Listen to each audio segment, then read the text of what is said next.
एक आदमी जिसका नाम राजू था, उसका जीवन बहुत गरीबी में बीत रहा था।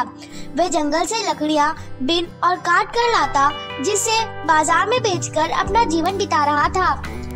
राजू के दोस्त और रिश्तेदार भी बहुत कम थे। वे एक दिन बहुत उदास बैठा था। तभी उसके पास उसका एक दोस्त आया और बोला, क्या हुआ राजू, आज तुम जंगल में लकड़ियाँ लेने नहीं गए? भाई, मैं अपने इस गरीबी से तंग आ गया हूँ। मेरे पास अगर थोड़ी सी जमीन होती तो मैं उसमें खेती कर अपना जीवन बिता लेता, मगर वो भी नहीं है। मेरे इस जीवन में कुछ करने को बचा ही नहीं।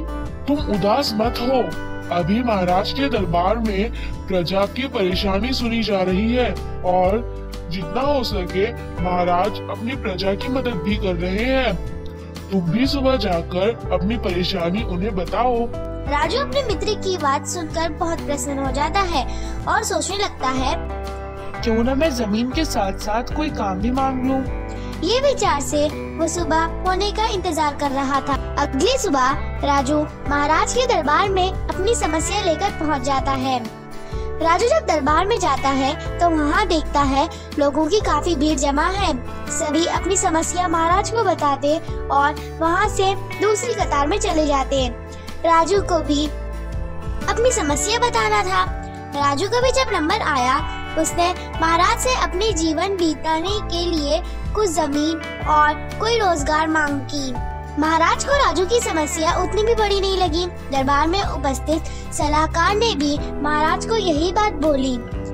राजू चाहता तो सिर्फ जमीन या रोजगार मांग लेता था, मगर उसके मन में लालच है, इसलिए उसने दोनों चीजें मांगी। महाराज ने बोला, कोई बात नहीं, उस राजू को बुलाओ। राजू दरबार में दोबारा उपस्थित हुआ। महाराज ने राजू से कहा, कल सूर्योदय होने से पहले तुम महल के पीछे वाले खेत में आना, वहीं तुम्हें जमीन मिलेगा, पर याद रहे सूर्योदय से पहले। सभी दरबारी महाराज की बात चुपचाप सुन रहे थे। राजू खुशी खुशी अपने घर चला जाता है। वह अगली सुबह महाराज के बताए हुए जगह पर उपस्थित हो जाता है। वहाँ महाराज पहले से अपने मंत्री और कुछ सिपाहियों के साथ उपस्थित थे। राजू को देख के और बोले, आ गए राजू, तुम ध्यान से सुनो मेरी बात। सूर्य उगते ही तुम भागना शुरू कर देना। सूर्य डूबने से पहले तक जितने दूर दौड़ोगे वे सारी जमीन तुम्हारी। पर याद रहे, तुम जितना दौड़ोगे तुम दौड़ सकते हो, पर याद रहे लौटकर तुम्हें वापस यही आना होगा, तभी जमीन तुम्हें मिलेगी। राजू महाराज की बात सुनते ही खुशी से पागल हो जाता है। सूर्य उगते ही राजू दौड़ना शुरू कर देता है। दौड़ते दौड़ते दोपहर हो जाती है। राजू थक जाता है, फिर सोचता है, थोड़ी दूर और भाग लेता हूँ। कल से मैं भी महाराज की तरह लोगों को सलाह दिया करूँगा। जिसके पास धन होता है वही लोग दूसरों को सलाह देते हैं। अब मैं भी धन्यवान हो जाऊंगा और लोगों को अच्छी अच्छी सलाह दूंगा। भागते भागते राजू बहुत दूर निकल जाता है। तभी उसे अचानक याद आता है कि उसे वापस भी लौटना है, तभी जमीन उसे मिलेगी। तब तक राजू थक चुका होता है। उसके लाख चाहने पर भी उसके पैर उसका साथ नहीं दे पाते और राजू जमीन पर गिर जाता है और वहीं उसका दम निकल जाता है। महाराज ये सब दूर से ही देख रहे थे।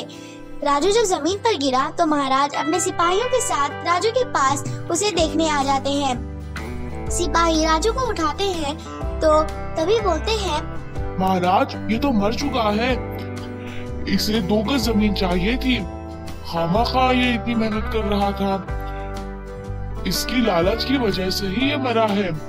ये चाहता तो थोड़ा दौड़ लेता और वापस आ जाता और जमीन ले लेता, पर इसके मन में हमारा आधा राज्य था, तभी ये इतनी दूर तक दौड़ा। तो बच्चों, इसीलिए कहते हैं कि लालच बुरी बला है। हमेशा याद रखना, कभी भी लालच नहीं करना।